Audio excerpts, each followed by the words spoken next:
Bueno, ahora sí. Lamentablemente un desperfecto.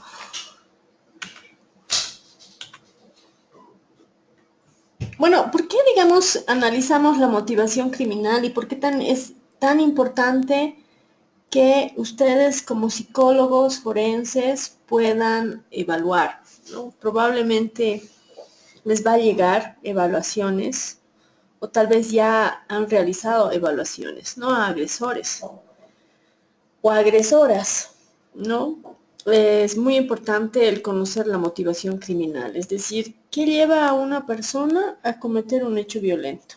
¿Qué pasa en esta persona? ¿Qué pasa en su mente para que en algún momento decida hacer? Si bien la motivación es, si bien todos estamos motivados para hacer algo, ¿no? Es decir, ese impulso, esa esa situación que nos lleva a generar algo. Lo mismo sucede cuando una persona comete delito. Entonces vamos a ver ese tipo de motivación y por qué algunas personas llegan a delinquir. Si bien en las diapositivas podemos ver la motivación del delincuente puede actuar como activadores o energizantes, ¿no? De la conducta que les permita seleccionar objetos. Y la motivación del delincuente puede ser autorregulada, ya sea por el deseo, el miedo, la excitación, o pueden ser reguladas por el ambiente, ¿no? Por ejemplo, la ocasión y la oportunidad.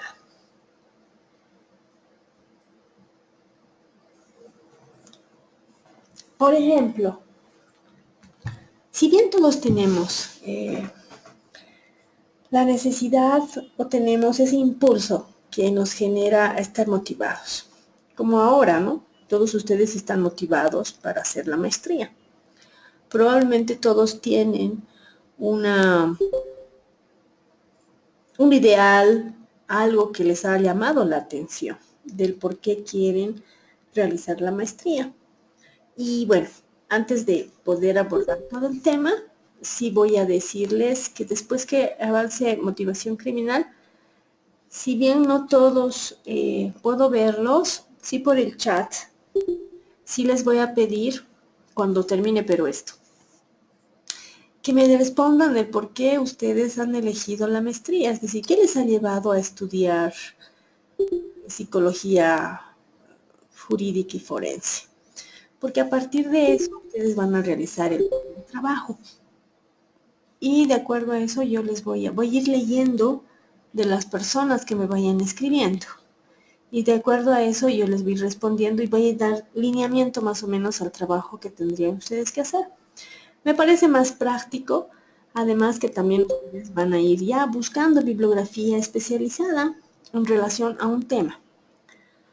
Entonces, la psicología forense y la jurídica es amplia. Si ustedes han podido ver, ojear los libros que les he mandado, pero siempre hay algo que nos llama la atención, ¿no?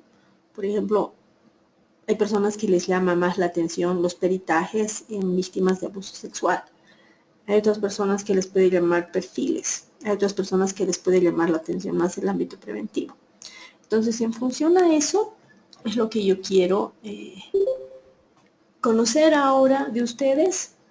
¿Qué les ha motivado? ¿Sí? ¿Qué les motiva a estudiar esta especialidad? Bueno, esta maestría en sí, pero sí, y a partir de eso yo les voy a dar un lineamiento para que puedan hacer su trabajo, ¿no? Es como el primer parcial, bueno, ni siquiera el primer parcial, pero el primer trabajo que vamos a tener durante este tiempo, y va a ser más práctico.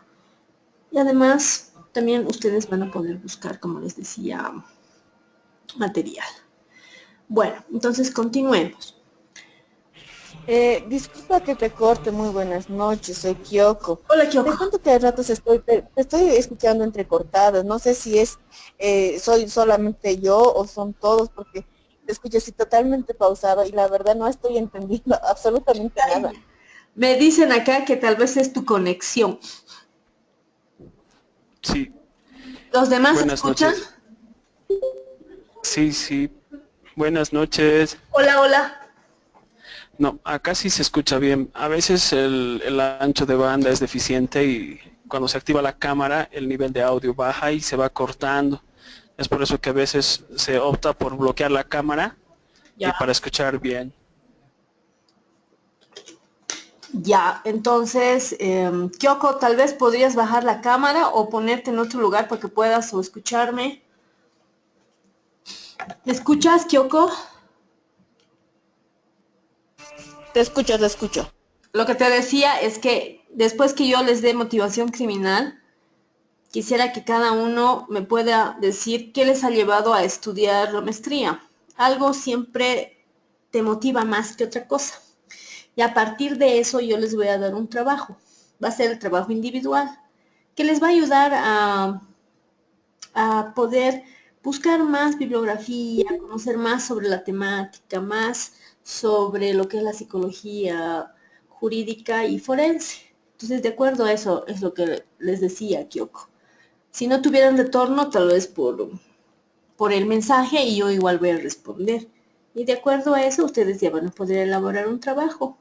No va a ser el primer trabajo que les voy a dar. Ahora sí, Kyoko. Kyoko. Ya, empecemos. Entonces, como bien les decía, todos tenemos motivación, ¿no? Todos tenemos un estímulo, una energía, se podría decir, para poder hacer algo. Lo mismo sucede con aquellas personas que cometen delito, ¿no? Son situaciones que les lleva a cometer actos realmente muy crueles. Y si bien la motivación criminal es diferente a la motivación que nosotros tenemos, la diferencia es por los mecanismos distorsionados que ellos presentan, ¿no? Para ellos, por ejemplo, el poder violentar a una persona y a la vez que sufra, para ellos es una motivación que genera satisfacción, incluso placer. Por ejemplo, aquellas personas que tal vez han leído sobre los pedófilos, ¿no? De ellos su distorsión es que a los niños les gusta tener relaciones sexuales o que ellos provocan, ¿no? Entonces, cada agresor es diferente y cada agresor tiene su propia motivación. Entonces, lo que vamos a ver ahora es justamente eso, la motivación criminal. ¿Y por qué es importante? Porque ustedes cuando evalúen también van a ver eso. Es decir, si esa persona realmente tenía la intención, estaba motivado para hacerlo o no. Es inimputable, ¿no? Porque es algo que también mucho se maneja en nuestro entorno, ¿no? Especialmente en casos de mucha violencia. Entonces, seguramente en otros módulos ustedes lo van a ver con mayor detenimiento. Pero para que ustedes puedan ver la dimensión de la aplicación de la psicología forense, voy a explicar la motivación criminal.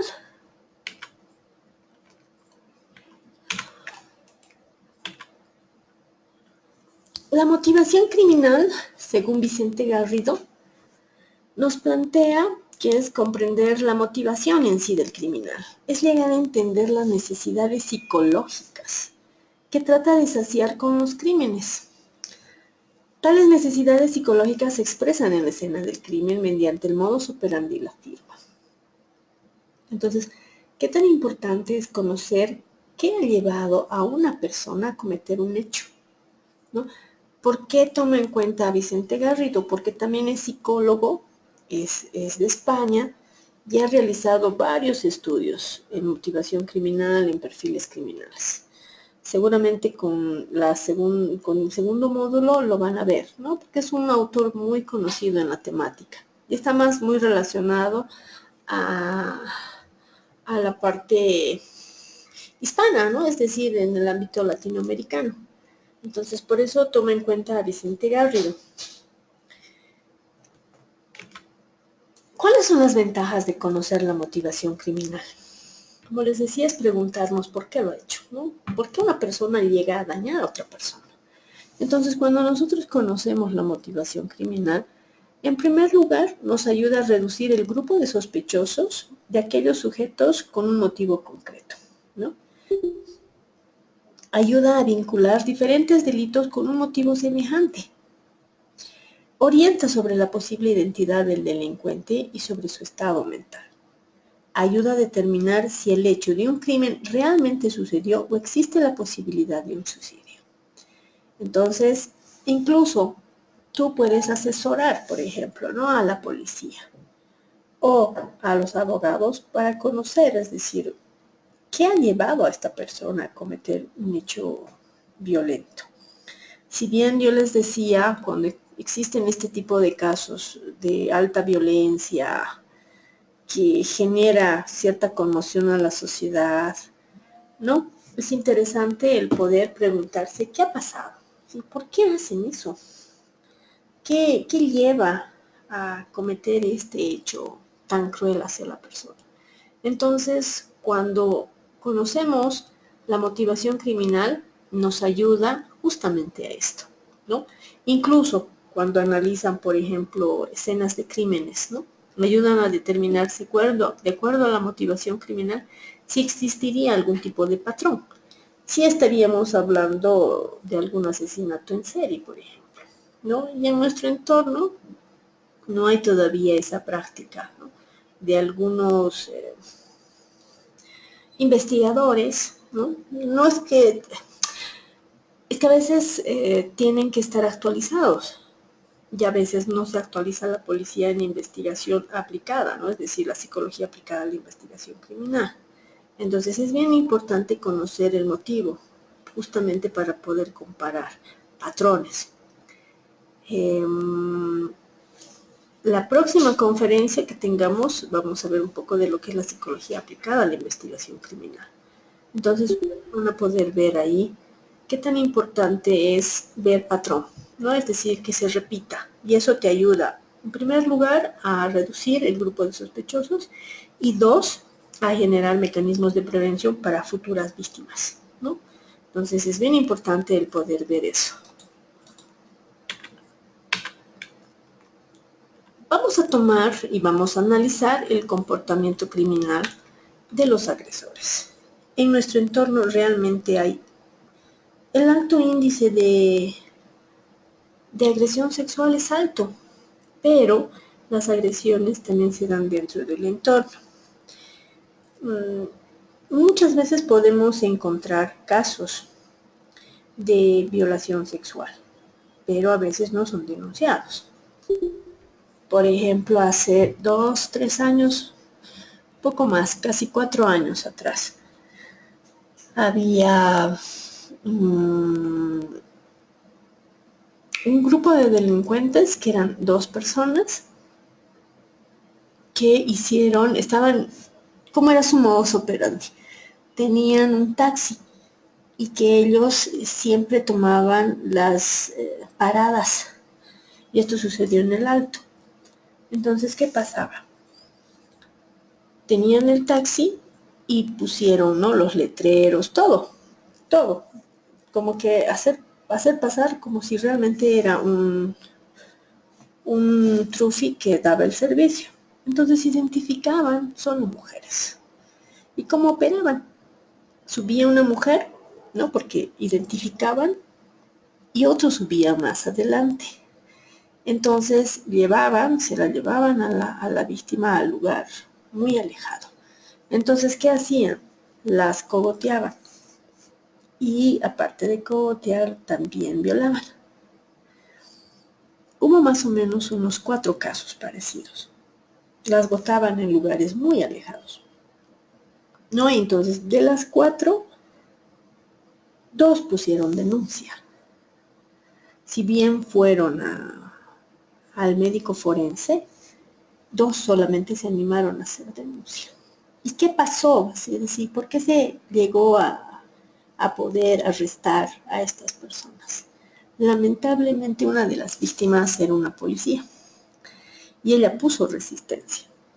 Al poner resistencia, los agresores empezaron a sacar un destornillador y empezaron a apuñalarla, especialmente en la parte de las piernas. Hicieron lo mismo, igual la botaron en un lugar alejado. Entonces, como era ella policía, y además porque ya había un patrón en relación a la misma forma de todas las víctimas, se hizo un operativo ¿no? Y se los pudo capturar a estos agresores, ¿no? Entonces, hay agresores que pueden actuar de esta manera. Hay agresores también que solamente llegan a violentar, pero no las matan, ¿no? Entonces eso es lo que vamos a ver ahora. Porque en nuestro ámbito, si bien las violaciones se dan más dentro de nuestro entorno familiar, ¿no? También hay agresores. Y hay muchos, les diré, solamente que no denuncian. En el alto pueden ir a un servicio particular donde buscan ayuda psicológica justamente por una situación traumática. Pero cuando van a hacer la denuncia, lamentablemente se chocan contra una barrera, ¿no? Primero porque te dicen o les dicen quién es el agresor y a veces desconocen. Y bueno, no avanza la investigación porque la policía dice, bueno, si no sabes quién es, no sabemos. Y lo correcto sería que tome la declaración y la denuncia de esa persona porque va a tener ciertos rasgos del comportamiento de ese hombre. Y si hay otra persona que se animara a hacer lo mismo, van a tener un patrón. Y de acuerdo a eso, la policía podría hacer acciones de prevención y podría hacer miles de cosas. Entonces, como se darán cuenta, es bien importante el hecho de poder conocer la motivación de personas que pasan su propio límite, ¿no? Y en este caso, los agresores sexuales. A ver, si bien se estima que entre el 85 y el 95% de los agresores sexuales son hombres. Y ningún grupo socioeconómico está exento del riesgo de cometer agresiones sexuales. Según Cáceres, un autor que también trabaja en el ámbito de violadores, ha establecido criterios para generar una tipología. Primero, ver el nivel de agresión utilizado, ¿no? Hay agresores que solamente pueden generar amenaza y la violación. Otros pueden utilizar la amenaza más violencia física y cierto grado de sadismo. Tenemos que ver el grado de importancia del componente sexual, ¿no? Para algunos agresores puede ser muy importante el hecho de que haga sufrir a la víctima. Y eso nos da un patrón, ¿no? Para ver si existe algún agresor sádico. El grado de sadismo como parte de la gratificación sexual o como un indiscriminado uso de la violencia.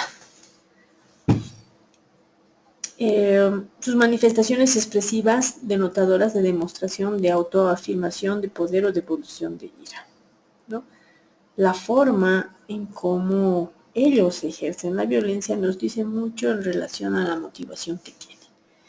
Y vamos a explicar los diferentes tipos de agresores.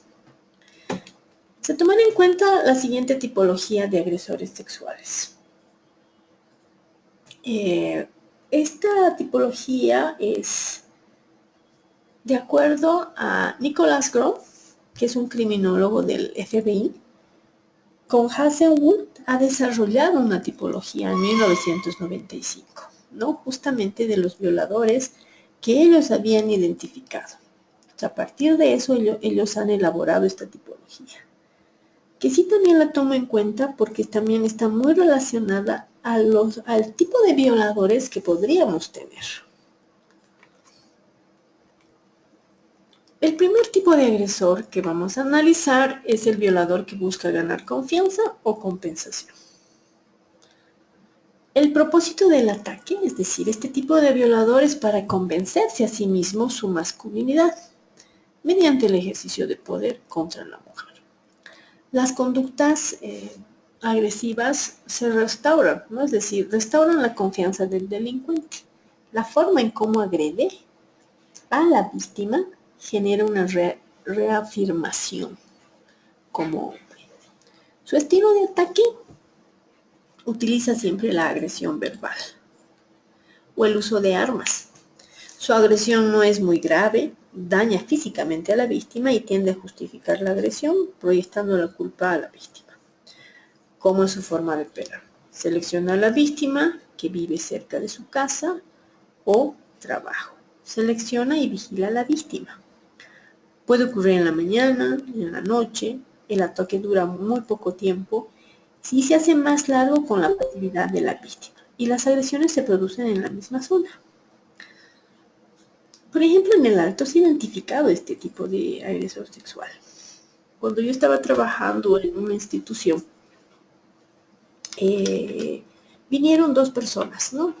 Dos señoras. Primero una señora, haciendo conocer que su hija había sido víctima de violación. Se desconocía al agresor. No sabíamos quién era. Pero cuando se hizo la entrevista, tenía ciertas características de este tipo de agresor, ¿no?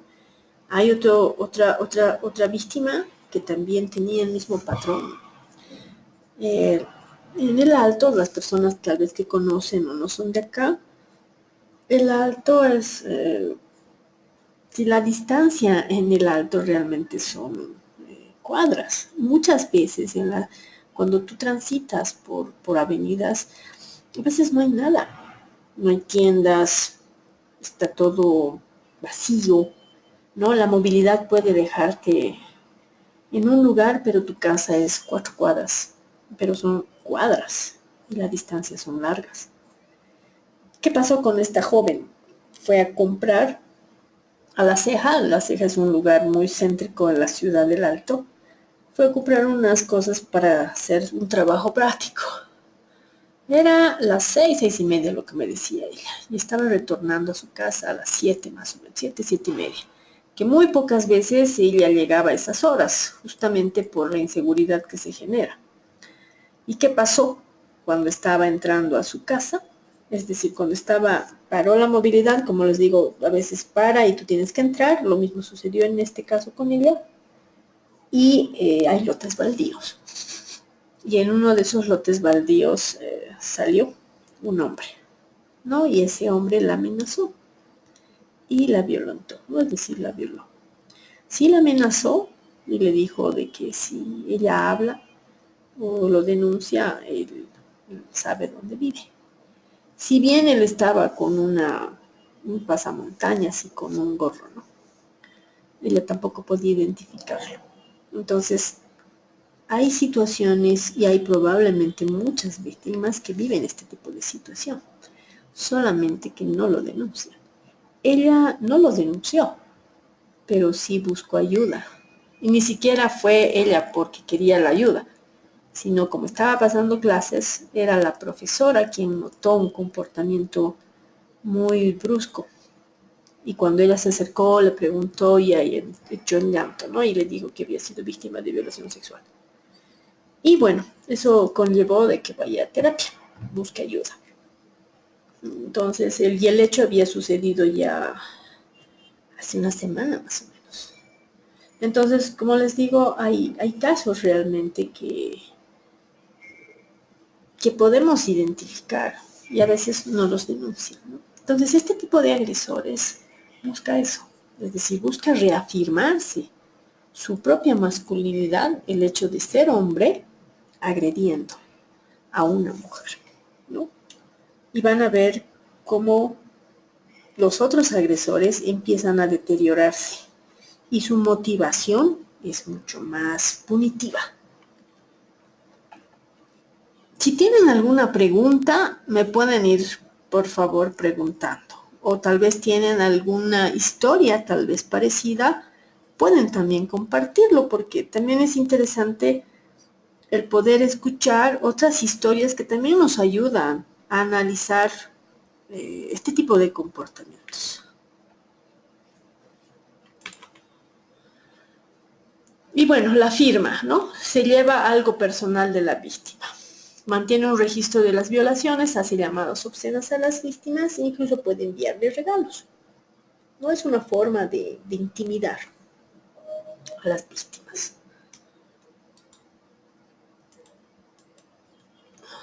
El otro tipo de violador es por venganza. Su propósito de ataque de este agresor es que se identifica con la rabia y la venganza. Sí, son hombres que están resentidos con las mujeres, y usan el sexo como una arma para herirlas y degradarlas. ¿Cómo ataca? Este violador es sexual y verbalmente hostil. No negocia ni escucha a la víctima. Utiliza niveles de fuerza excesivos. Puede usar armas, ¿no? Como por ejemplo patadas, puñetes. En algún momento puede usar algún cuchillo solamente para amenazar y poder someter. ¿Cómo operan? Si el ataque no es planificado, si es una reacción brusca y emocional, ¿no? Es decir, son asaltos esporádicos que pueden ocurrir en cualquier lugar, en cualquier momento.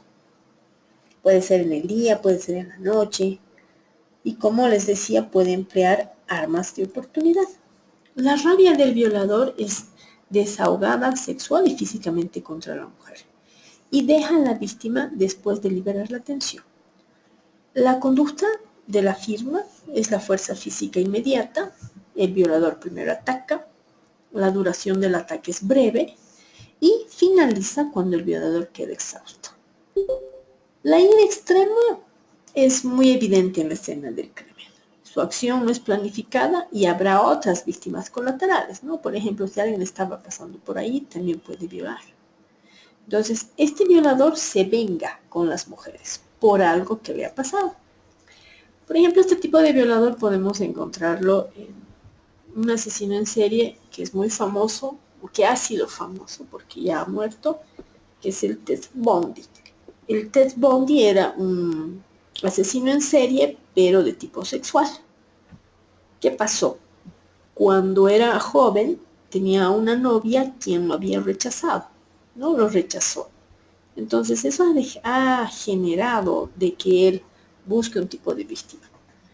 Buscaba solo mujeres que tengan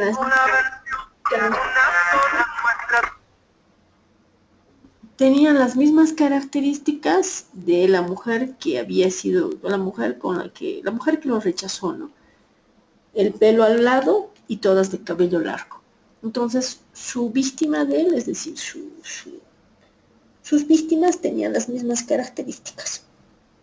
Y él se vengaba de las mujeres porque justamente una de sus parejas lo rechazó, ¿no? Entonces, este violador se genera por eso, porque se venga de las mujeres.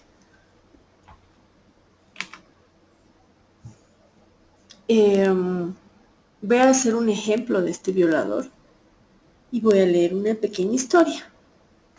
La víctima era una mujer de 40 años. Caminaba hacia su coche en un parqueo, cuando un hombre la golpeó repetidamente en la cara y en el estómago con el puño. La víctima estaba semi-inconsciente y fue llevada a su automóvil y conducida a una zona solitaria, donde el violador le ordenó que se quitara la ropa. El agresor la comenzó a insultar y a arrancar la ropa. Cuando ella se colocó sus brazos en una forma defensiva, el agresor la insultó obscenidades y la golpeó fuertemente.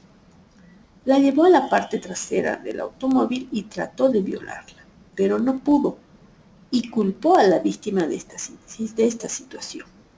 Y decidió consumir bebidas alcohólicas y obligó a la víctima a consumirlas también. La víctima estuvo por 2 horas sometida con el violador. La golpeó repetidamente y abusó de otras formas. Finalmente la metió en una zanja y la dejó allá, ahí. En el hospital encontraron varias fracturas en los huesos faciales y múltiples heridas. En el paso número 2, lo que vamos a ver es cómo abrir una cuenta gratuita durante 30 días.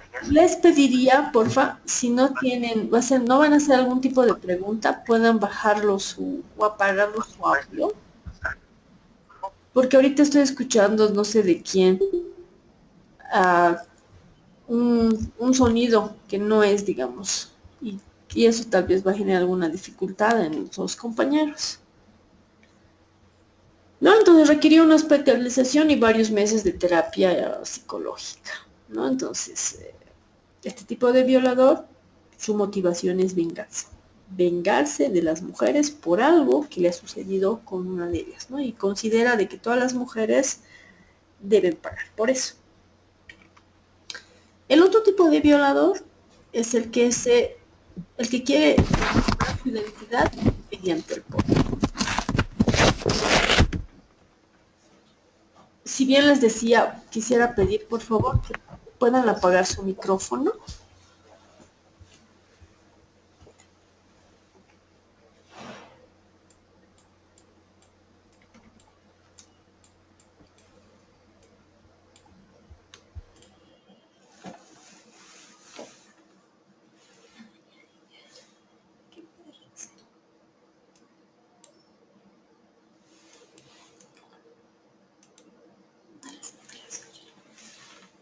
¿Me das cuenta esta? Sí.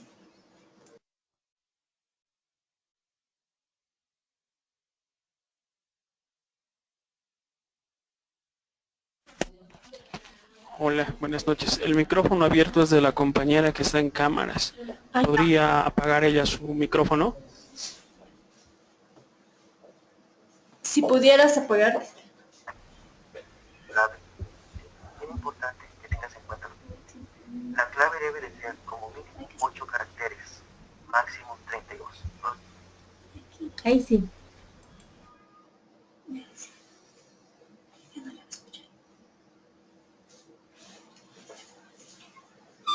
Ya.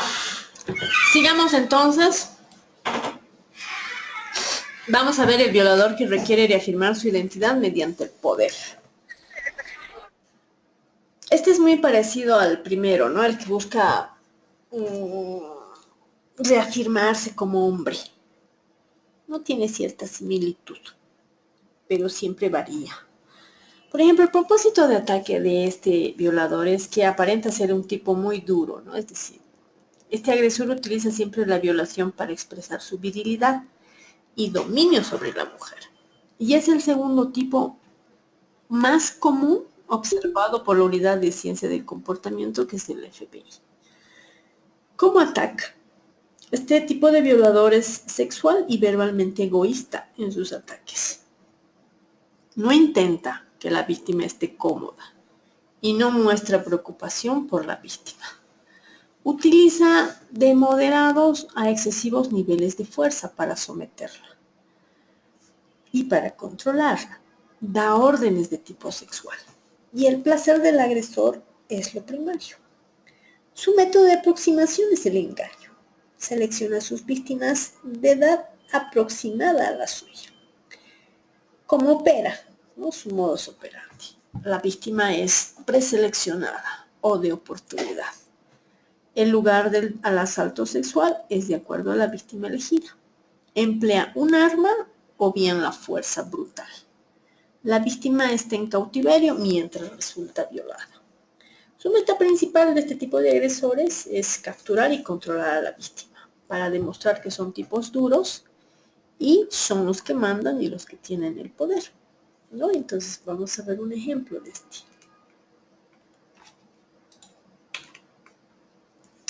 Una joven estaba esperando en la carretera con su automóvil averiado, cuando un hombre blanco paró y le ofreció ayudarla. Examinó el auto, pero le manifestó que tendría que reparar un mecánico. Él se ofreció para llevarla a una estación de servicio cercana. Una vez en el auto del hombre, empezaron a charlar hasta que ella notó que había pasado varios estacionamientos. Ella preguntó que cuándo pararían, pero él sacó una pistola y le dijo que se callara. Ella gritó, pero la golpeó en la cabeza y se desmayó. Cuando despertó, descubrió que su ropa estaba rota y que había sido violada. Ella suplicó para que no le hiciera nada. Él la insultó y la volvió a agredir físicamente y sexualmente. Después del asalto, la botó del auto, quedándose con su ropa, ¿no? Y le dijo, enseña el culo y puede que alguien te ayude.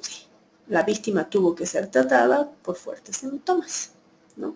Entonces, ustedes van a poder ver la similitud en algún momento, pero también la diferencia en la forma en cómo se acerca este tipo de agresor con la víctima que eligen. Este tipo de agresor también se ha visto en la ciudad, ¿no? He podido identificar, y hubo un caso muy fuerte, especialmente el anterior, a ver, el de reafirmar su identidad mediante el poder.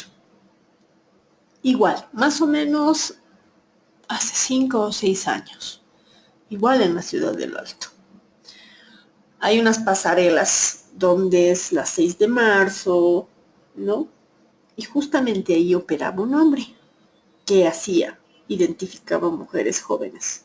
Se paraba detrás de ellas y les empezaba a amenazar con un cuchillo. Y les decía de que si se dan la vuelta o hace algo, las iba a puntear, ¿no? Les iba a cortar. ¿Qué hacía? Las llevaba a las chicas cerca más o menos por la autopista. Hay un lugar más o menos baldío. Y ahí las violentaba. Su forma de operar era la pasarela. Las pasarelas. Ahí las identifica y hacía la misma forma. ¿Cómo se descubrió todo esto? Porque la mayoría de las mujeres fueron a un servicio médico, que es IES. Y la mayoría fue a hacerse un tratamiento por ITS, porque el agresor no utilizaba condón. Entonces es ahí que la institución ve un patrón, que todas las mujeres hacían referencia de que eran o que habían sido víctimas de un delito sexual por un hombre. Y ahí se da la alarma. En el Alto, si bien hay una red que funciona, la red VIP, ¿no? La red de violencia intrafamiliar, y ahí se generó la alarma. Entonces se coordinó con la policía y se trabajó acciones de prevención en todas las trancas y en todos los lugares donde podría tener este tipo de acceso. Si bien en la pasarela también se realizó todo un operativo. Se hizo prevención, es decir, para que otras víctimas, otras mujeres no sean víctimas. Si bien se sacó, el hombre desapareció. Después de 2 años más o menos, sí fue atrapado, ¿no? Porque volvió a operar. Entonces, si bien las chicas no fueron, todas las mujeres no fueron a hacer la denuncia, sí fueron a un servicio médico. Y los médicos sí observaron el patrón, ¿no? Que todas tenían todas habían sido violentadas de la misma manera, ¿no? A partir de eso lleva una línea de acción, que es la prevención, para prevenir futuras víctimas de riesgo, ¿no? Entonces, este tipo de violador era así, ¿no? Si bien las amenazaba, y bien trataba de generar algún tipo de daño hacia ellas, ¿no? Utilizaba el engaño, primero porque estaba detrás de ellas, hablaba, y de un momento a otro sacaba el cuchillo, ¿no? Era de sorpresa cómo se acercaba. Entonces, como les digo, este tipo de accionar, este tipo de motivación por parte de algunos hombres es muy alta. Probablemente hay muchos casos de agresores sexuales en nuestro entorno, pero probablemente también no existe denuncia. Bueno, lamentablemente a veces el ámbito de la justicia es moroso, el ámbito de investigación también. Entonces prefieren no hacer la denuncia y quedan casos ahí sin resolver. Otro tipo de violador es el violador sádico, que se excita por la violación. El propósito del ataque, sí, su método de aproximación, es decir, cómo se aproxima a las víctimas, es por el engaño. Este violador se estimula o se siente gratificado a través de la aplicación del dolor físico y emocional que ejerce a la víctima. Su motivación principal es infligir dolor para someter a la víctima produciendo miedo y sumisión. El estilo de ataque es planificado. Puede llevar las armas y elegir el tipo de víctima. para cumplir sus deseos y fantasías sexuales. Después de ganar la confianza con la víctima, la inmoviliza con cuerdas y la lleva a un lugar preseleccionado que el agresor conoce. Retiene a la víctima por horas o días. Durante este tiempo, el violador puede torturarla y psicológicamente generar miedo devastador para la víctima. Este tipo de violadores tiende a cortar y quitarles la ropa cuando están atadas. Entonces, el cortar la ropa tiene también un tinte simbólico. Es como cortar a la víctima. También puede introducir objetos extraños en la vagina o el ano. A este violador le gusta grabar las actividades con la víctima. Y mucho va a depender de los deseos del agresor, la madurez y la experiencia de su capacidad o disposición de los aparatos. Hubo un caso hace más o menos igual, unos 6 años, donde cuando van a un hotel o a un motel, entran dos, salen dos. Entonces, una pareja entró a un motel y solo quería salir uno. Entonces, el dueño del motel había sabido cerrarlo con candado. Entonces, cuando estaba saliendo el hombre con una bolsa en sus manos y el dueño de casa, es decir, el dueño del motel, lo ve sospechoso y ve sangre en la mano de él. Eso genera cierta sospecha. Cuando le pregunta dónde estaba su pareja y él dice estaba arriba. Entonces no lo deja salir y llama a la policía. Cuando llega la policía, encuentran en la habitación que él había cortado la cabeza de la mujer, le había abierto toda la parte torácica hasta la parte genital y que en las piernas le escribió puta y que además cortó la yema de los dedos. Entonces, ¿por qué se determinó que este hombre había cortado la cabeza y el cuello? Por la forma del chorro de sangre en la pared, ¿no? Era muy diferente la salpicación que existe, ¿no? Justamente cuando una persona está viva, es decir, la forma de salpicación de la sangre en un lugar es diferente. Cuando está vivo es diferente el tipo de goteo. Y cuando estás muerto lo mismo. Entonces, de acuerdo a los investigadores, viendo solamente el tipo de salpicación en la pared, dijeron que el hombre la había cortado viva, ¿no? Entonces ahí generó el tipo de chorro en la pared, ¿no? Y ahí, por ejemplo, vemos la motivación. Tranquilamente podía haberla matado, es decir, ahorcado. Punto. Porque se tomó el tiempo de cortar la cabeza, cortar las yemas y de paso abrirla. Y de paso poner entre las entrepiernas puta. Se da un tiempo extra. ¿Y cuál era la motivación? Lo que se supo, lo que se pudo investigar, era que la mujer había terminado con él. Y que él no aceptaba la separación.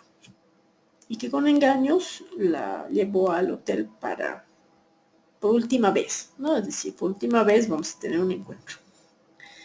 Y bueno, la mató, ¿no? Entonces, ¿por qué pongo este caso?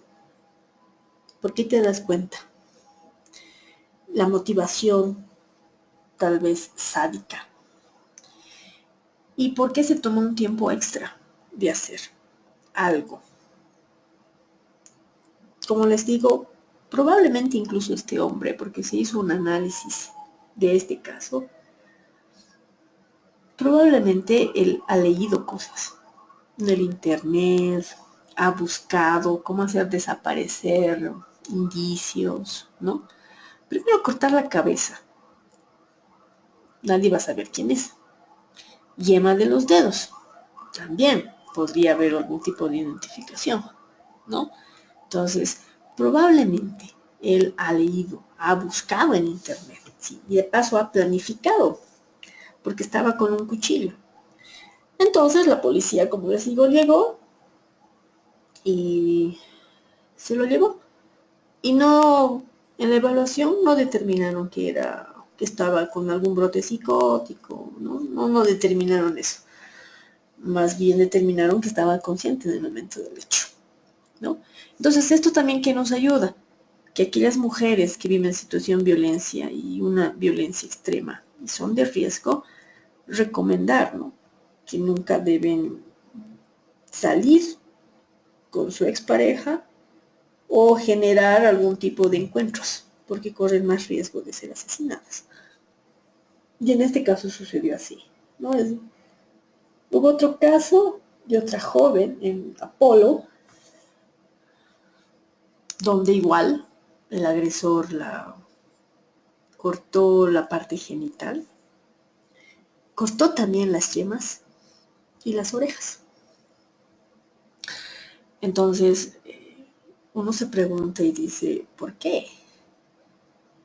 ¿Por qué ese tipo de comportamiento tan extremo hacia una persona, ¿no? Entonces, no se olviden que la motivación de un delincuente tiene distorsiones cognitivas. Para él lo que está haciendo está bien, pero para nosotros está mal, ¿no? Entonces, nos vamos a encontrar, cuando ustedes evalúen, personas que tienen una motivación de acuerdo a ellos que está bien, ¿no? Entonces, ahí es bien importante, por ejemplo, el poder analizar, ¿no? Seguramente cuando ustedes lleven instrumentos y temas o módulos más específicos, van a ver todo lo que es la imputabilidad, ¿no? Si estaba consciente o no en el momento del hecho para hacer esto. Como les digo, en este caso que les he contado, sí estaba, ¿no? Sí estaba consciente. Y bueno, ¿cómo operan estos violadores sádicos, ¿no?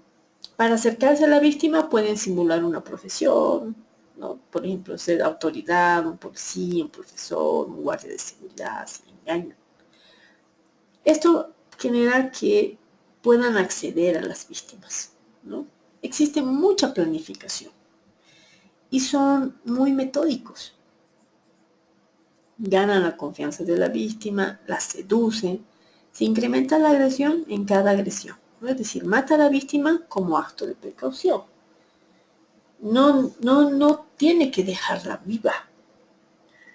¿Cómo es su firma? Lleva materiales especiales para cometer la agresión.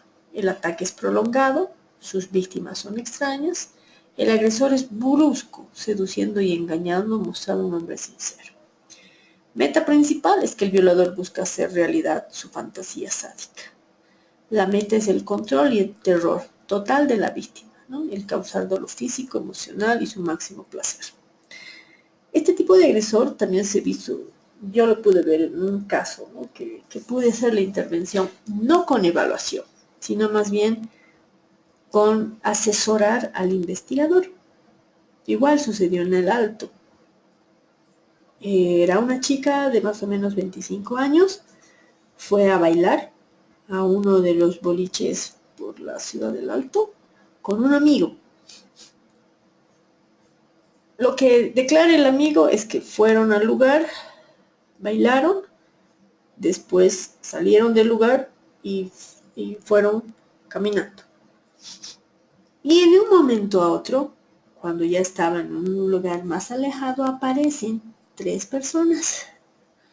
Y en lo que hace referencia a que a él lo golpean en la parte de la cabeza y se desmaya. Y esa es la última vez que ve a la víctima. ¿Qué sucede? La víctima aparece muerta. Y los agresores, porque el amigo hace referencia que eran 3 hombres, en la víctima habían introducido 3 objetos en la vagina. Un llavero, un lápiz labial y un objeto, ¿no? Más o menos como como un lápiz, ¿no? Hacían conocer los objetos que habían introducido.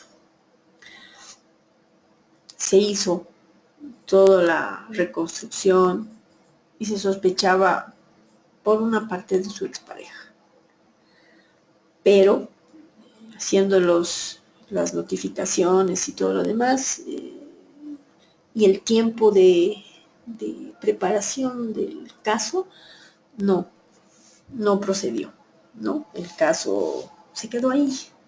Primero porque por parte de la familia de la víctima no mostraban interés para poder llevar el caso. Y el investigador, si bien citaba al posible sospechoso, tampoco, ¿no? Entonces el caso se quedó ahí, ¿no? Entonces había muchos vacíos, ¿no? Y había por parte del investigador, estaba convencido de que él era el agresor, pero no tenía la manera de poder probarlo. Entonces, como les digo, hay casos en los que la agresión sexual, la forma en cómo una persona tiene la motivación, es decir, el hecho de ejercer daño a otra persona, puede ser realmente muy inexplicable. La forma de daño que puede ejercer. Entonces, en nuestro entorno también vemos ese tipo de casos. El otro tipo de violador es el oportunista. Si el propósito de ataque de este violador es atacar sexualmente a la víctima cuando está cometiendo otro delito. Si esta acción es más o menos como que está asaltando, está robando y en un momento ejercer violación, ¿no? Como una forma de oportunidad. El estilo de ataque, por ejemplo, está robando o está allanando un lugar o está generando robo a mano armada, un secuestro y después decide asaltar.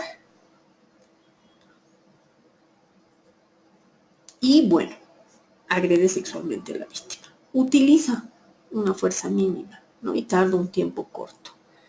La deja atada cuando se va y puede utilizar amenazas, ¿no? El agresor siempre consume drogas y alcohol antes del crimen, ¿no? Es decir, comete un delito, pero ve la oportunidad del hecho, es decir, ve la oportunidad de poder realizar otro tipo de delito y lo realiza. Y el último es la violación por pandilla. Es decir, cuando se encuentra un caso de violación donde existen más de 3 agresores, es muy probable que sea de una pandilla. Por esta razón es importante conseguir información de la víctima sobre quién aparentaba ser el líder del grupo. Pues este tipo de personas son las que dan las órdenes. Pero también existe otro tipo de persona que participa con mucha reserva y tiende a decirle a la víctima que él no quería hacerlo, pero que no puede pararlo. Entonces trata de proteger a la víctima o ayudarla a escapar. O puede utilizar la fuerza física mínima o brutal. A ver, hubo un caso igual, pero este ha sido en La Paz. Eran 2 hermanos, ¿no? Ambos eran menores de edad y líderes de una pandilla que eran las Panteras Juniors, que junto a 7 adolescentes vejaron sexualmente a una menor de 12 años. La diversidad de fechorías de los jóvenes llega también a los varones, ¿no? Y desde febrero del año pasado, esto es una noticia anterior, ¿no? 3 denuncias de violación fueron presentadas por hombres a la FCC. Entonces las investigaciones dieron que los autores eran un joven de 17 años y otro de 24, quienes aprovechaban el estado de ebriedad de sus víctimas para violarlas, ¿no? Entonces, también vamos a ver este tipo de violación en pandillas. Recientemente salió una noticia, esta semana, debe ser el lunes o el martes, ¿no? Que eran 4 hombres que por una zona de acá de la ciudad de La Paz, donde identificaron a una niña de 12 años, ¿no? La subieron a su movilidad y la violaron por 24 horas. Entonces tú te preguntas y dices, ¿qué pasa en la mente de esta persona? ¿Qué le lleva a actuar de esa manera? violentar a alguien que desconoces, agredirla sexualmente, ¿no? Entonces, como les digo, en el ámbito de violación vamos a encontrar. Y probablemente van a evaluar. Ahora, no hay un perfil específico de un violador, especialmente de los pedófilos. No hay. No podemos decir, este es violador. Si bien hay pruebas que pueden darte ciertos parámetros para ver si existe alguna parafilia, algo, pero eso no es contundente, ¿no? Entonces se tiene que ver la entrevista, se tiene que ver la escena del hecho, ver la motivación. Por eso es bien importante conocer qué le ha llevado a esta persona a actuar de esta manera. Si realmente tiene ese tipo de motivación, si tiene algún tipo de rasgo que pueda ser, que pueda influir en la toma de esa decisión tan drástica. El otro tipo de motivación que vamos a ver es la motivación homicida. Es decir, la motivación homicida suele estar influenciada por la ira y puede ser cometida por homicidas simples, ¿no? Que solo matan una vez. Estos son autores de un solo delito, pero también los asesinos en serie asesinan bajo patrones comportamentales.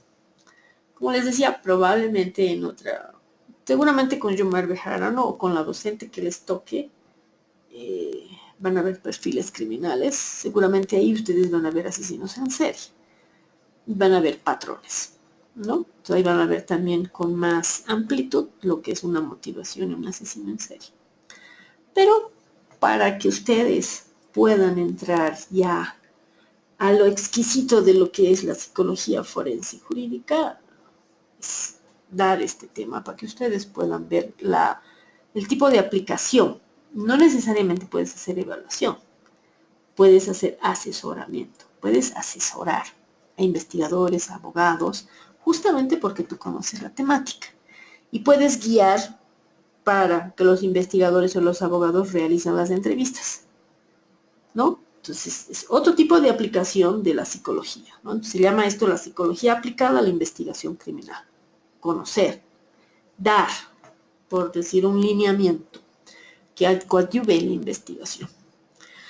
Entonces, cuando hablamos de una motivación homicida, hablamos, de acuerdo a las investigaciones criminológicas, se consideran que existen 3 motivaciones básicas, ¿no? Que impulsan a un homicida a cometer este tipo de delitos. Hola. En primer lugar es la venganza o justificación, es decir, el hacer daño a otras personas. Sí, es la consecuencia del maltrato que sufrieron en su vida y tratan de vengarse de sus víctimas por algo que ellas han hecho o porque se parece a alguien. Hola. El otro tipo de venganza, perdón, el otro tipo de motivación es el poder y el control. El estado de poder crea un estado de bienestar, ¿no? Y de satisfacción en el agresor. Si esta sensación de poder puede convertirse adictiva, pues refuerza este comportamiento para luego repetirlo, ¿no? Entonces matan para tener poder y control. Y el éxtasis o alivio es cuando el agresor está en un estado de euforia, que necesita calmar esta sensación y lo hace por medio de la violencia cuando está más tranquilo. Y se vuelve a generar esta sensación de éxtasis y necesita agredir para calmar esa sensación. En algunos casos puede refugiarse en el alcoholismo, ¿no? O en comportamientos antisociales. Entonces, cuando hablamos de una motivación homicida, ¿no? Que también nos hace reflexionar del por qué algunas personas, ¿qué les lleva a pasar su propio límite y a matar? Si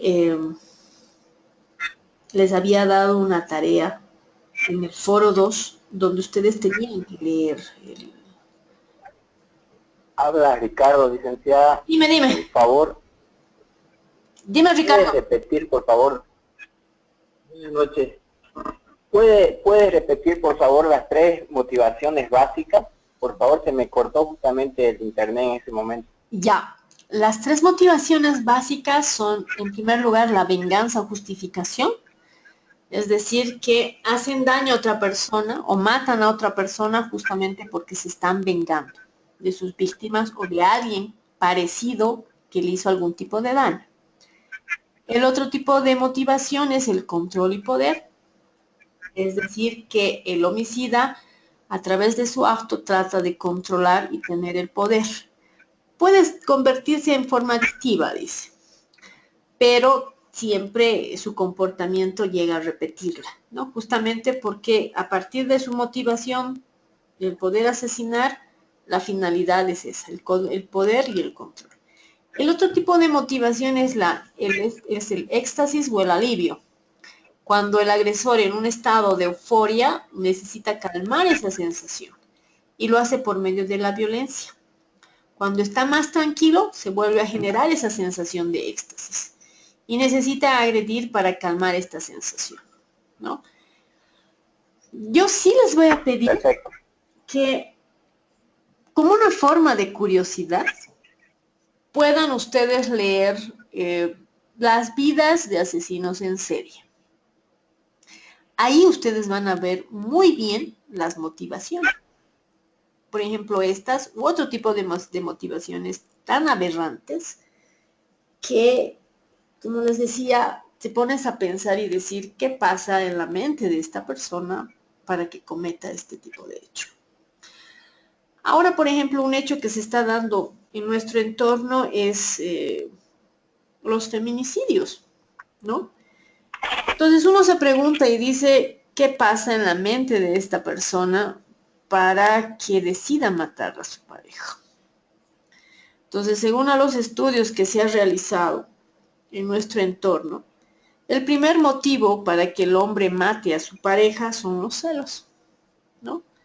Entonces, no se olviden que los celos, tanto en las mujeres como en los hombres, es muy diferente. Si bien los celos normales, entre paréntesis, es esa percepción de amenaza que yo puedo tener hacia algo que yo considero que es mío, ¿no? Normales. Pero cuando hablamos de celos ya enfermizos, celos patológicos, realmente pasa del borde de la realidad. Cuando hablamos de los celos, no es lo mismo que una mujer te cele a que un hombre cele. La mujer cela porque tiene miedo que un hombre quiera a otra mujer. Y el hombre cela porque tiene miedo que su pareja encuentre otra persona sexualmente. Entonces, esto también nos ayuda a explicar de por qué algunos hombres matan a sus parejas. Porque justamente el celo va muy relacionado al ámbito sexual. Ellos acusan a sus parejas de que están con otros hombres. O que han sido infieles, ¿no? Entonces, nos ayuda, por ejemplo, cuando evaluamos. Si estás evaluando a un agresor por violencia intrafamiliar y te piden que tú evalúes y tú identificas que es una persona altamente celosa, probablemente estés con una persona de riesgo, ¿no? Que probablemente podría pasar su propio límite y generar un feminicidio. Entonces es bien importante el hecho de poder analizar, por ejemplo, este tipo de cosas, es decir, ¿qué lleva a una persona a pasar su propio límite? ¿Qué le está motivando a este hombre o a esta mujer a ejercer un tipo de daño? Si bien Una consulta. Dime. Mira, bueno, en todo caso, escuchando hablar del tema de la motivación homicida, pero contextualizando en el caso de menores de edad, Ajá.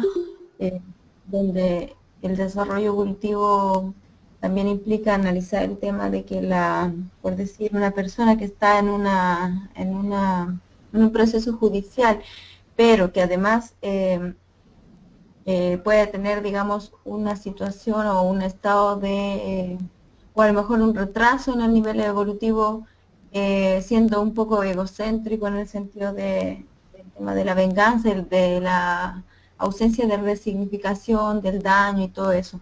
Eso dentro de la evaluación forense de un adolescente que ha cometido un homicidio, puede implicar un atenuante, dado que la edad de la joven, digamos, implica también un retraso evolutivo. Me llevo a el tema porque, por ejemplo, en un caso que me tocó ver o analizar de una joven que tiene, por ejemplo, es menor de edad, pero que sí, evidentemente es egocéntrica, tiene un retraso evolutivo y además tiene como esta percepción de que justificas el daño hacia otras personas porque ha sufrido bastante vulneración. Ya. Ya, ¿esto significaría o justificaría un atenuante en una audiencia, en un juicio, digamos, en contra de esta persona? Porque eso me llama mucho a pensar en todo lo que implica la responsabilidad penal de adolescente, donde igualmente puede justificarse de cierta manera una persona que no ha resignificado, no ha elaborado, no ha tenido un tratamiento adecuado respecto a sus vivencias y puede ocasionar a su pareja, digamos, por la seropatía, etcétera, un homicidio. Tendríamos que evaluar aquí, por ejemplo, si eso ha sido desencadenante para que esta persona actúe de esa manera, ¿no? O es en sí el problema que ha generado. Y aquí, por ejemplo, tendríamos que ver si es imputable o no imputable, ¿no? En imputabilidad. Claro, si siendo imputable o estando en una, o sea, arriesgando, digamos, una condena por estar teniendo responsabilidad penal. Tendríamos que ver incluso el mismo hecho del problema mental, es decir, cuánto influye eso en su toma de decisión, ¿no? Si bien, como tú planteabas, en algunos casos probablemente que lo puedan usar como atenuante, porque ha sido influenciado, digamos, por la situación o por la enfermedad. Por haber vivido, claro, con constantes vulneraciones, etcétera, y tiene esa creencia o esa justificación de daño. Exacto, ¿no? Pero ahí, por ejemplo, se tiene que probar primero de que la enfermedad o la situación psicológica realmente ha desencadenado en eso, ¿no? Porque puede ser que no, y además tenemos que ver si no está fingiendo.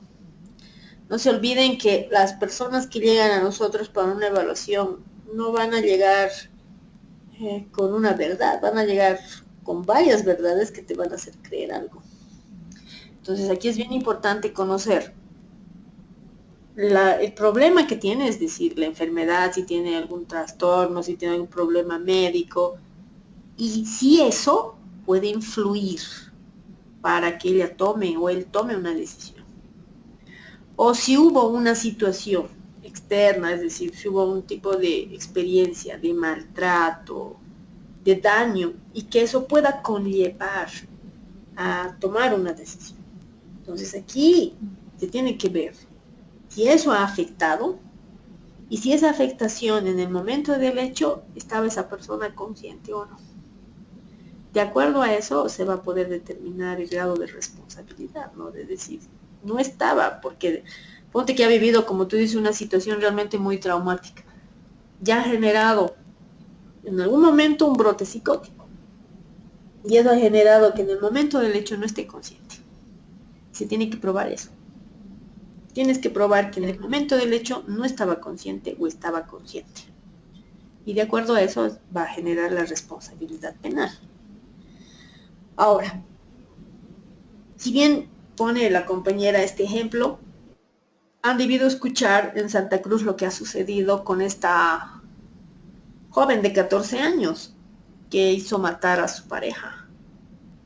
Justamente porque ella estaba con dos personas y uno de ellos se enteró que estaba con otra persona. Y el otro le pide a la chica de que lo mate como una prueba. Y ella, bueno, según a lo que he podido leer, ella lo cita con engaños y ella empieza a apuñalarlo. Y estaban presentes sus dos primos hermanos y terminan matándolo. Entonces, ¿qué pasa con esta joven de 14 años que es inimputable? ¿No? Es más complicado. Exacto, ¿no ve? Entonces, porque los abogados pueden decir, en el momento del hecho, no estaba en una situación porque estaba presionada por su pareja, porque estaba siendo manipulada.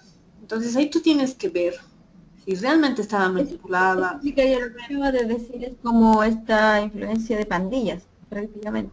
Claro, sí, Ahora, si tiene esta chica algún tipo de rasgo de personalidad que ha generado de que ella asuma esa decisión, si tiene alguna psicopatía, es decir, que tú vayas, supuestamente quieras a una persona y lo mates, si hay consumo de alcohol, si hay consumo de drogas, si tenemos que analizar varias cosas para ver si realmente esta persona en el momento del hecho estaba consciente o no.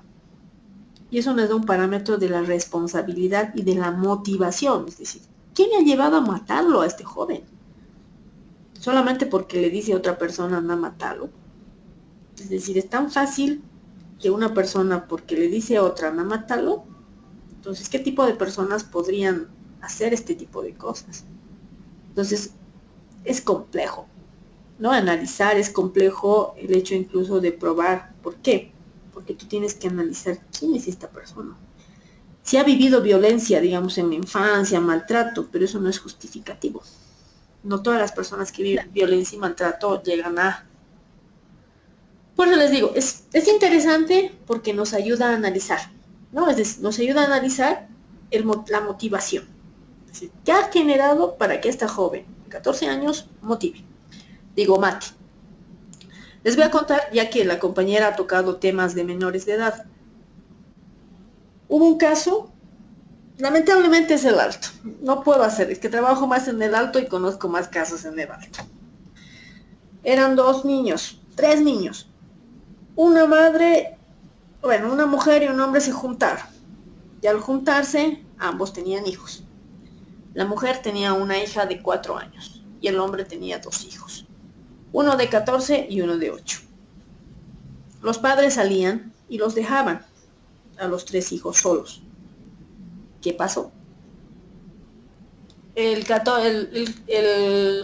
de 14 con el de 8 planifican matarla a la enana, ¿no? Es decir, a la niña de 4 años. ¿Qué hacen? La ahogan en un, ¿qué se llama? En un turril.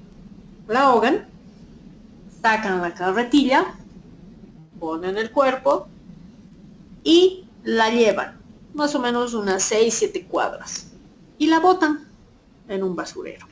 ¡Pic! Vuelven a la casa cuando llegan los padres y preguntan, ¿dónde está la niña? Y decían ellos que no sabían dónde estaba, ¿no? Que estaba jugando y que de un momento a otro desapareció. Llega la policía, hacen investigación, identifican, es decir, hallan el cuerpo en el basurero. Y lo primero que les llama la atención a los investigadores es que no había delito sexual, no había violación, porque eso te llega, es decir, lo primero que sucede a veces en el Alto o en otro departamento o en otros países es violación sexual a menores de edad, pero no había violación. Y ahí es donde dicen, ¿quién podría asesinar a una niña de 4 años? ¿Y enemigos? Una niña de 4 años, no hay. Van, retornan al hogar y es un investigador, ¿no? Muy suspicaz, que conocía la temática y que realmente creo que ha nacido para investigar. Hacen las entrevistas a los jóvenes, es decir, a los hermanos. Y empieza a entrevistarlo al de 14, ¿no?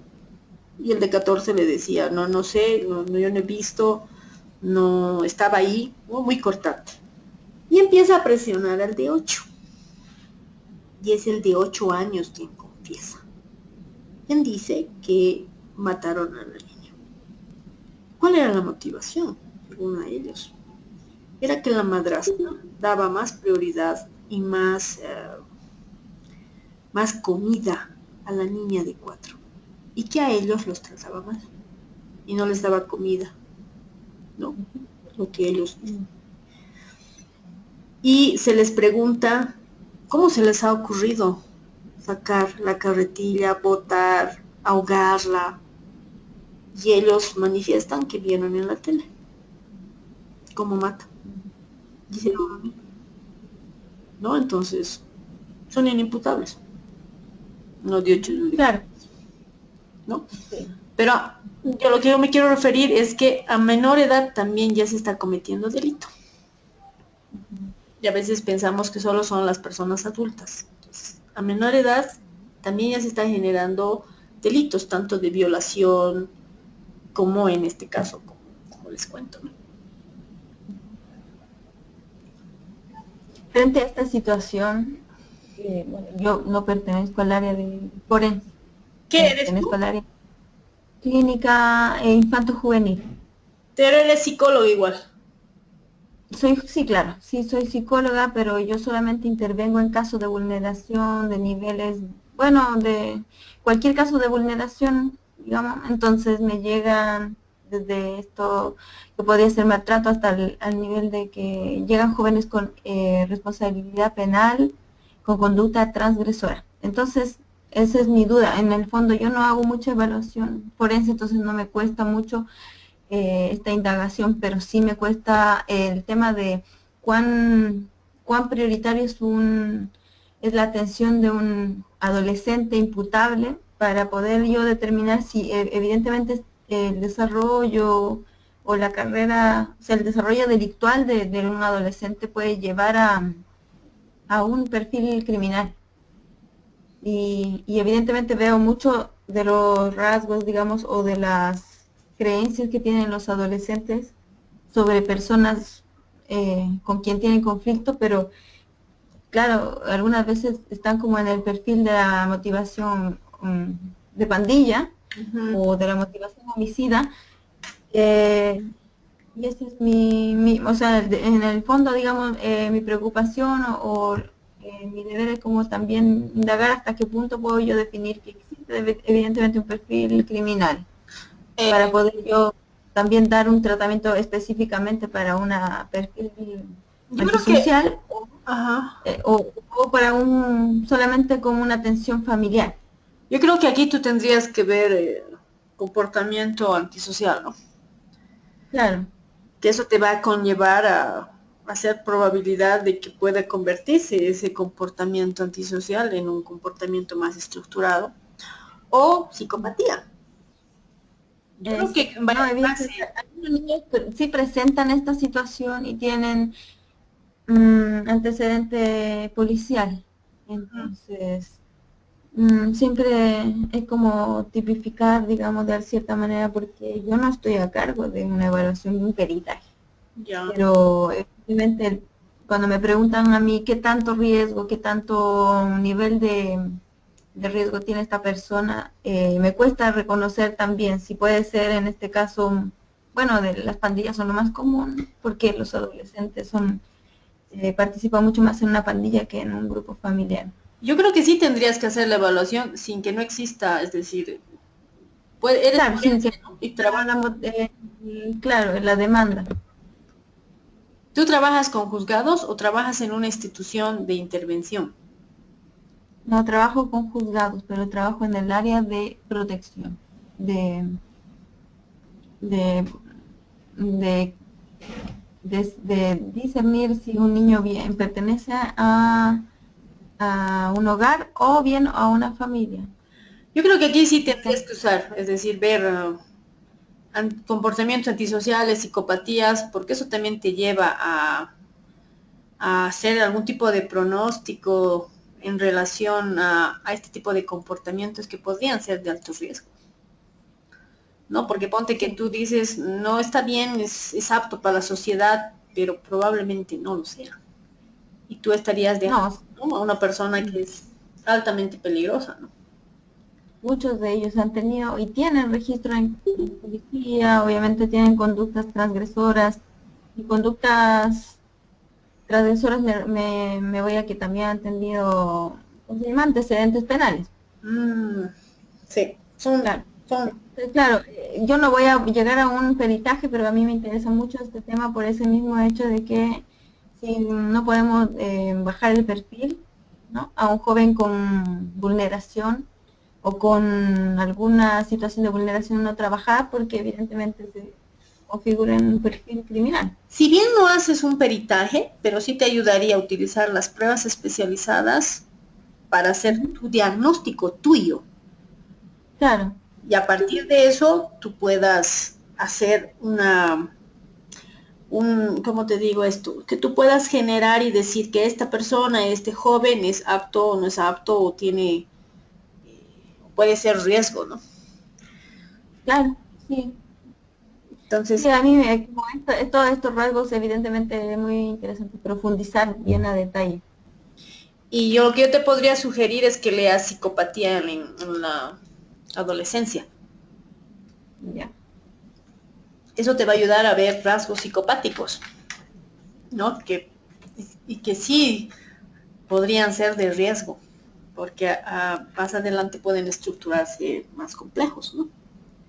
Y eso te Sí, ayudaría a ver con eh, mayor amplitud de este tipo de comportamientos de estos jóvenes que si bien no tienen, digamos, el tratamiento necesario terapéutica, sabemos que esto puede ir deteriorando, ¿no? Y puede empeorar. claro.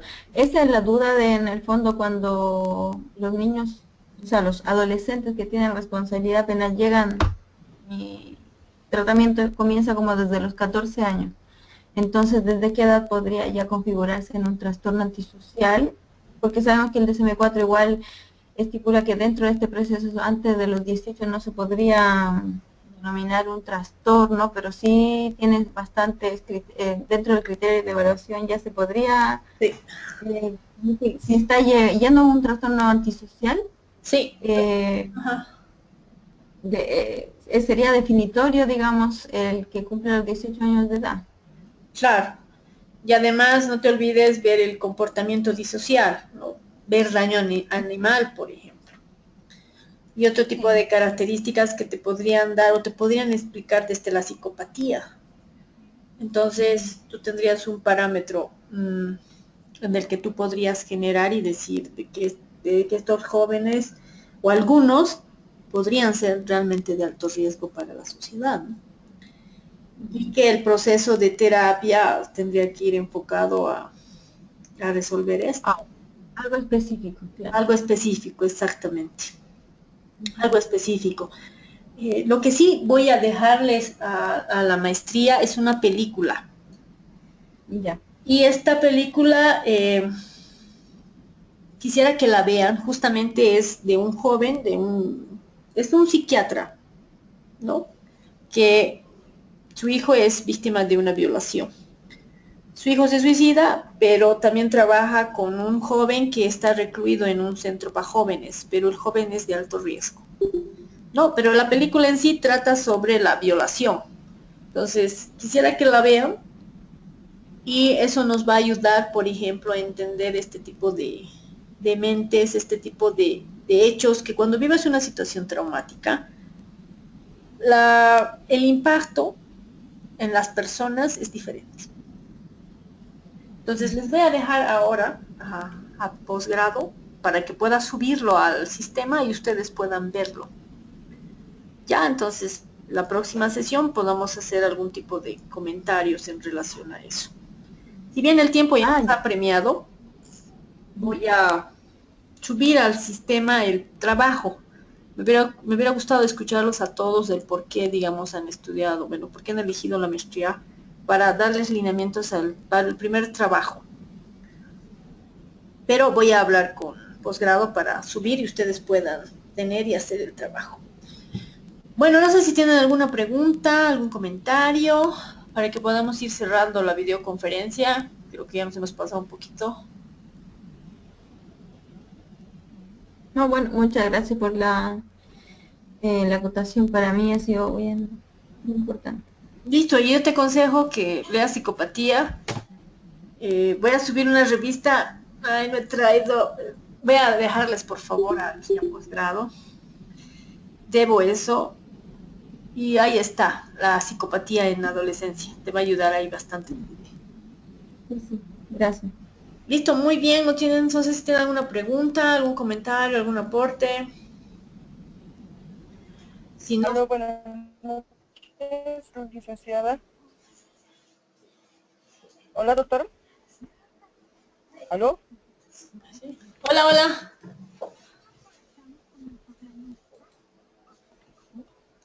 Hola, Hola, habla nomás, te estoy escuchando. aló. Hola, te estoy escuchando. Buenas noches, que no puedo escuchar ahí bien, no hay buena, Yo te escucho, seguí nomás con la buen pregunta. sonido, creo. No quería preguntarle sobre el trabajo, justamente sobre el trabajo que tenemos que realizar para usted.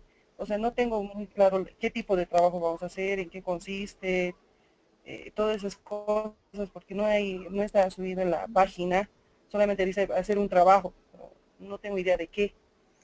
Ya, el trabajo en sí consiste sobre, digamos, ¿qué te ha motivado uno a hacer la maestría? Por ejemplo, a mí me gusta, digamos, la maestría de psicología forense y jurídica, pero me llama la atención de por qué algunos hombres ejercen violencia, ¿no? Me llama mucho la atención eso. Entonces, tu trabajo consiste en eso, que tú averigües por qué los hombres ejercen violencia. Entonces, tú averiguarás, leerás y entenderás un poco más del tema que tú has elegido. Entonces, ¿cuál es la finalidad? De que tú ya empieces a especializarte tú en el área en la que tú estás. Por ejemplo, de la compañera que nos habló. Por ejemplo, su trabajo, no sé, me pongo a imaginar, sería buscar, por ejemplo, sobre la psicología del delincuente, pero más en el ámbito de la psicopatía, para poder entender justamente este tipo de comportamientos y ver la diferenciación de los parámetros, es decir, cuándo es de riesgo y cuándo no es de riesgo, ¿no? Entonces, la finalidad, y voy a colgar en el sistema, el trabajo va a ser ese, que ustedes van a buscar un tema que les guste, que les gustaría saber un poco más, ¿no? Por ejemplo, otro tema sería, a mí me llama, digamos, un ejemplo, me llama mucho la atención de víctimas sobre violación sexual. ¿Sí? ¿Qué pasa después de un hecho violento? Entonces, podría ver los efectos de la violencia o el daño psíquico en víctimas de violación sexual. Entonces, voy especializándome un poquito más y voy conociendo teoría un poco más. Entonces, ese va a ser el trabajo que van a tener ustedes. Yo les voy a dar hasta la próxima semana el tiempo en el cual ustedes lo van a realizar, ¿no? Me parece más práctico y además también les ayuda a ustedes a leer en relación a un tema ya más especializado, ¿no? Entonces, ese es el trabajo que yo les voy a dar. Y hasta el lunes yo creo que ya van a tener en plataforma para que ustedes puedan leerlo.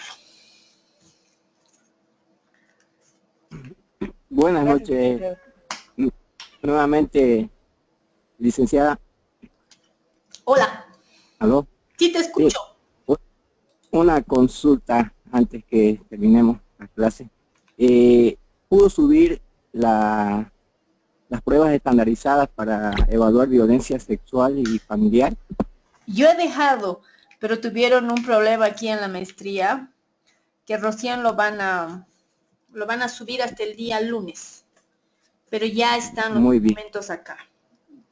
perfecto. Otra consulta acerca del trabajo. Por ejemplo, a mí me interesa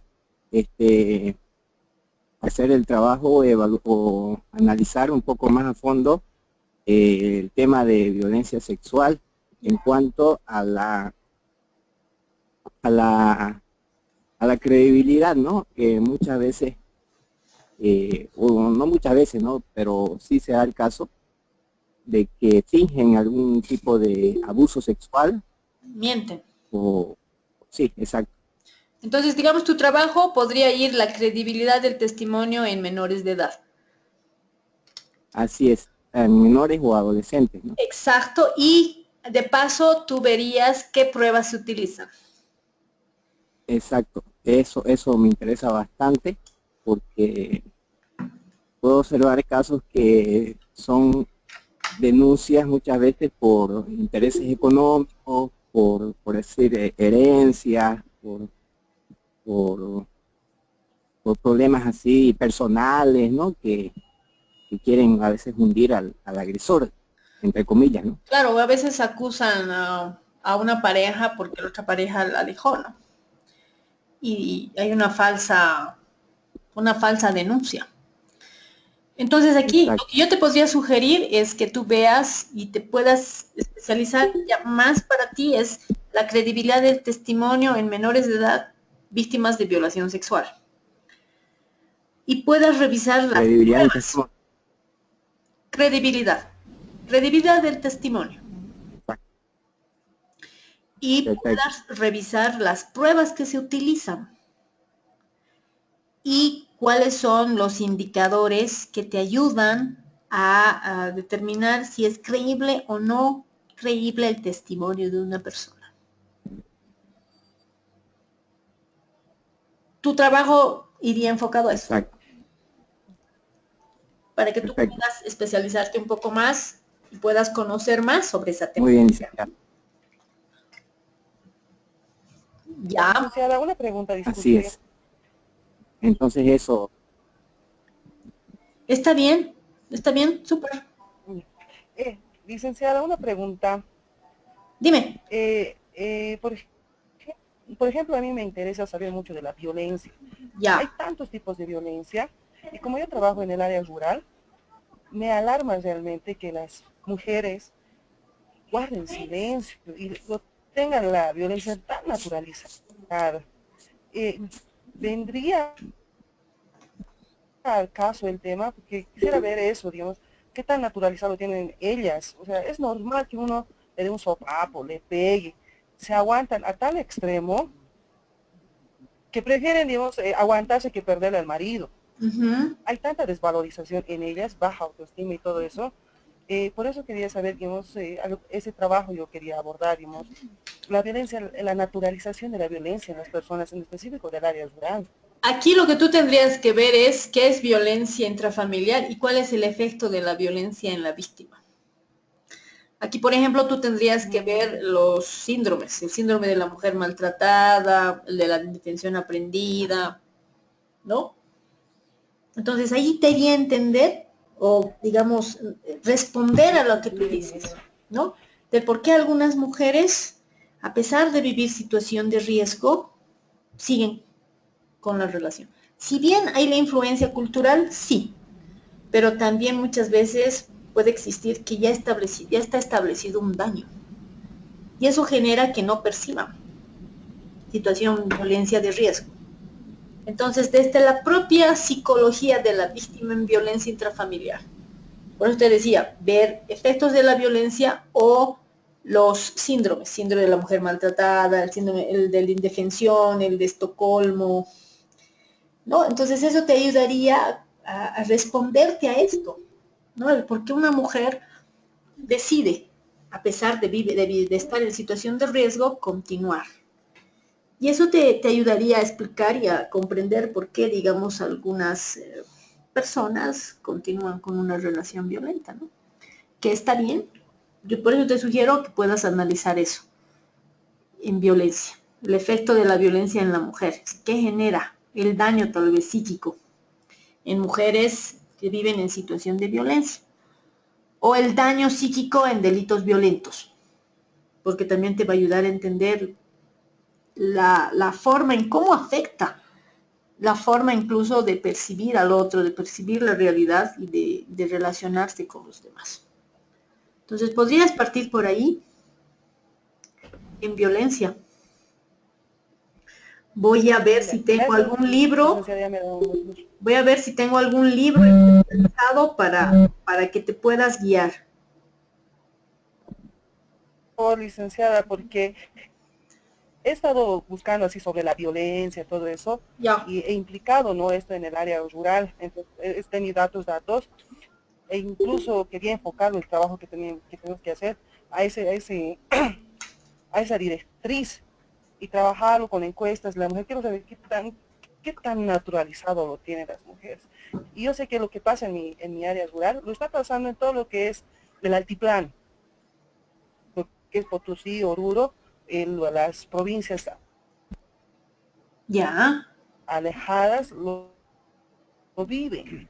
Entonces sería bueno también como psicólogos forenses tener esa perspectiva tan naturalizado puede estar y que las mujeres tal vez no presenten rasgos fuertes por esta naturalización misma de la violencia en ellas. Y eso sería un gran indicio a mi parecer. No, me parece a mí fabuloso porque no se olviden que el daño va a ser de acuerdo también a cómo perciba la víctima la situación traumática. Para algunas personas puede ser que no se genere el mismo daño que otras, pero sí te va a ayudar a entender la psicología de la víctima que vive este tipo de situación. Cuando tú analices la psicología de la víctima, vas a poder aplicarlo ya a nuestra realidad y vas a poder generar parámetros de decir, ajá, con razón, si bien plantea este tipo de indicadores, pero ha naturalizado la violencia porque, bueno, existe una justificación, empiezan a naturalizar, empiezan a justificar que la violencia es parte de un relacionamiento entre hombre y mujer. Entonces, probablemente las mujeres por eso no perciben violencia como una forma de daño. Entonces, te ayuda, pero primero teoría. La teoría te va a ayudar a entender y a explicar lo que genera en nuestro entorno. Y como tú dices, puede conllevar a que tú puedas plantear que algunas mujeres no perciban el daño porque está naturalizada y no perciben el daño ni riesgo. Entonces, ¿qué te lleva a hacer? Acciones preventivas con mujeres para trabajar qué? Probablemente sí autoestima, pero más en relación a autoestima sería imagen corporal, es decir, imagen como mujer. Es decir, muchas veces las mujeres nos desvalorizamos como imagen de mujer, ¿no? Yo no me siento, no me acepto. Entonces, ahí te dan parámetros de poder acciones preventivas con mujeres para que justamente no se generen futuras víctimas. Pero lo que yo te podría sugerir es que entres por ahí, ¿no? Es decir, que busques cuál es el efecto de la violencia en la mujer y cuál es la psicología de estas víctimas que viven violencia. Y ver teorías que te va a ayudar a responderte a esto de lo que tú te estás planteando, ¿no? Y como te digo, voy a buscar libros en PDF o si tengo libros, para que aquí lo puedan escanear y puedan ustedes tener, bueno, que puedan ayudar a ti y a otras personas si es que eligen el tema de violencia en la pareja. Ya. Un punto más, licenciada, que quiero resaltarle. Dime. Justamente estoy haciendo un trabajo, esto de la percepción, o sea, ya me estoy metiendo más a fondo, ¿Ya? y hacía un trabajo con las mamás ahí en un centro de salud, ¿Ya? y decía qué percibían, o sea, cómo son los hombres del tal lugar, ¿no ve? Entonces decían, son borrachos, malos, malcriados, flojos, y etcétera. Entonces les decía, estos son, ahora quiero que me digan cómo quieren que sea. Y lo único en todo lo que ha coincidido es que nos quieran. Nada más. Ya. Que nos quieran y que nos respeten. Y listo. O sea, no pedían nada más que deje de tomar, que deje de golpearlas, que dejen de estar con otras mujeres, o sea, que dejen de ir a otras cosas, ¿no? O sea, se conformaban solamente con el hecho de quererlas. Que Ya. nos quieran, nada más.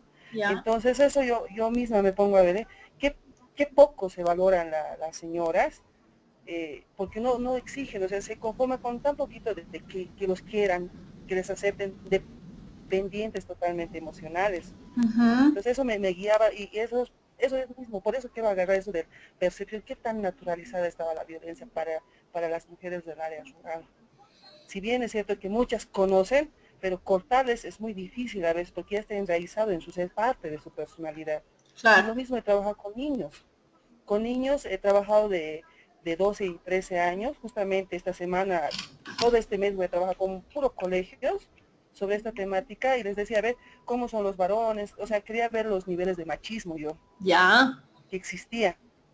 Y lo que como resultado tengo que los niños desde ya, esa edad, estamos hablando de niños 12, 11 años, son machistas, tienen esa percepción machista y las niñas también. Mm. Las niñas también. Ellas están creciendo en esa percepción de que el hombre lo es todo. Y entonces eso me lleva, ¿no? Se está naturalizando desde ya, desde la infancia. O sea, si las mamás están así, los niños también ya están así. Y también no te olvides que es esta construcción, ¿no? de estos roles y mandatos que enseñan a las niñas y a los niños, ¿no? Y que a las mujeres, algunas mujeres todavía sueñan con ese amor romántico, ¿no? De que va a haber un hombre, de que la va a querer y va a ser, bueno, y van a ser felices por el resto de su vida. Y donde también se retroalimenta con las novelas, porque las novelas que te muestran, que se conocen con un hombre y que viven felices y contentos, ¿no? Entonces, si bien, digamos, te da tu investigación que estás haciendo, te da un lineamiento de que las mujeres quieren afecto, si, digamos, analizas un poco más, probablemente, estas mujeres han vivido maltrato infantil. Entonces, ¿esto qué genera como una secuela del maltrato? Que necesitan afecto. Y necesitan afecto de una manera realmente no desproporcionada, sino de una manera demandante. Porque cuando una persona vive maltrato, y especialmente en la infancia, se genera una carencia afectiva alta. Y la demanda cuando tienen pareja es alta. Por eso algunas mujeres no visibilizan como daño o minimizan, no justificación, minimizan el hecho violento y minimizan hechos de infidelidad. Claro, Para ellas no es importante eso. Claro, no es importante eso, ¿no? Sino más importante es el hecho de que esta persona me quiera. Por otra parte, es esa imagen lo que les decía, ¿no? Es decir, yo me siento tan fea que yo, siendo fea, me está queriendo este hombre o se ha fijado en mí. ¿Quién más se va a fijar en mí si yo soy fea? ¿No? Si bien es la autoestima, yo creo que también es el trabajo de imagen corporal, que también es la autoestima, pero es el trabajo de aceptación de ser mujer. Entonces, te lleva también a hacer lineamientos de prevención, si es que vas a entrar en colegios, trabajar con estas jóvenes. Cómo se están percibiendo a sí mismas. ¿Y para qué? Para evitar justamente que de aquí a un tiempo se conviertan en víctimas de riesgo. Pero por ahí, yo sé que te estás interiorizando en la temática y me parece bárbaro, porque te da lineamientos para hacer acciones de prevención. Si bien hay mujeres que deciden, por más que exista situación de peligro, deciden. Al final son ellas las que deciden. Pero puedes hacer acciones de prevención con jóvenes, ¿no? Para que no sean futuras víctimas ni futuros agresores. Yo te aconsejaría, muy aparte de lo que es la psicología jurídica, que puedas leer La construcción de la masculinidad. Te va a ayudar a entender por qué los hombres son así. Entonces se te va a abrir un panorama mucho más amplio, te diré. Ya, licenciada, muchas gracias. Listo. Muchas gracias. ¿Alguien más tiene una pregunta?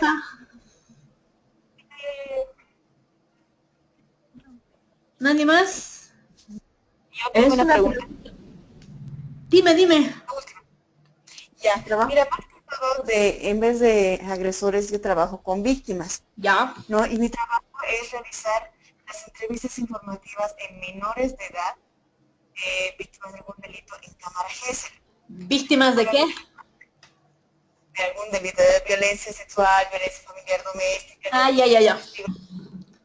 Todas esas entrevistas informativas en cámara GESEL. Ya. ¿No? Muchas veces dentro del protocolo que realizamos es la pregunta al menor, ¿tú sabes por qué estás acá?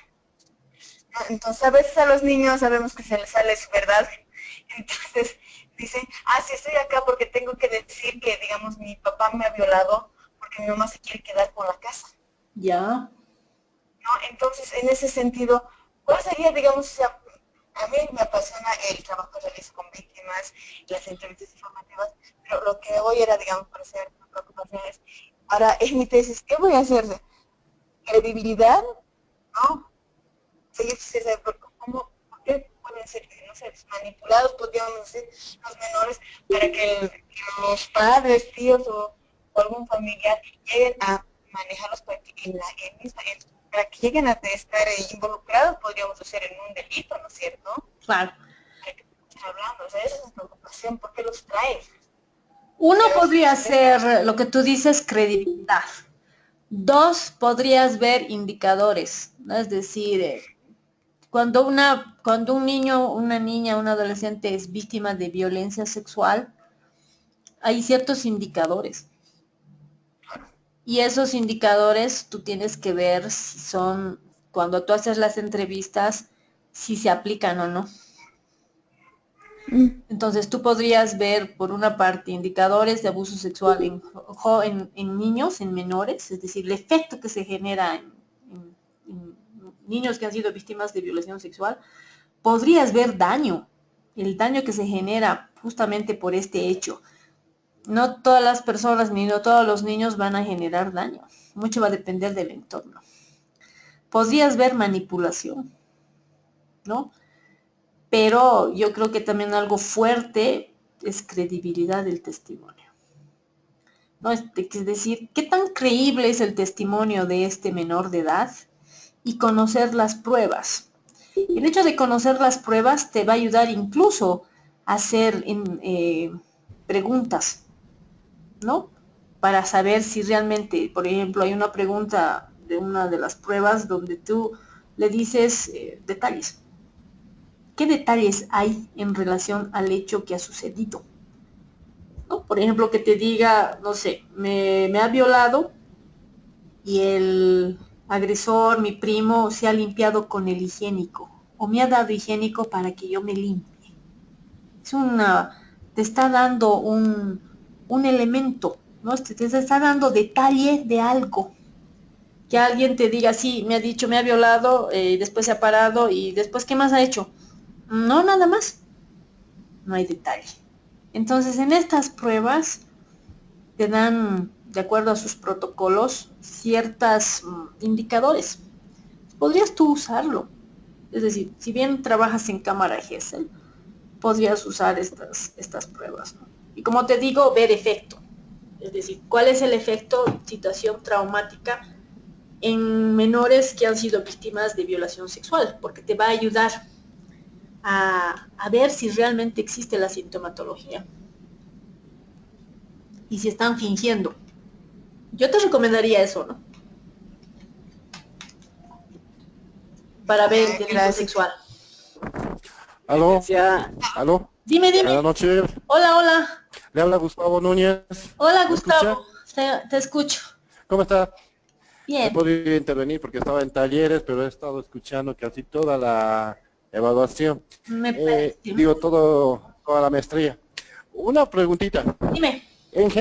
Una pregunta en general. Dime. Cuando se realiza cualquier tipo de intervención, ya sea con mujeres, niñas, varones, torturas, asesinatos, crímenes, X, y uno trabaja en una institución, las pruebas que se realizan, ya sean los instrumentos, entrevistas, anamnesis, pruebas psicológicas, baterías psicológicas, conclusiones e informes, todo eso se queda en la institución donde uno trabaja. Sí. Esa es la pregunta. Sí, se queda. Porque todo lo que tú has evaluado se queda como caso de la institución. A no ser que tú puedas sacar algún tipo de copia o tener una copia del informe. Como una prueba, o sea, como un respaldo. Exactamente.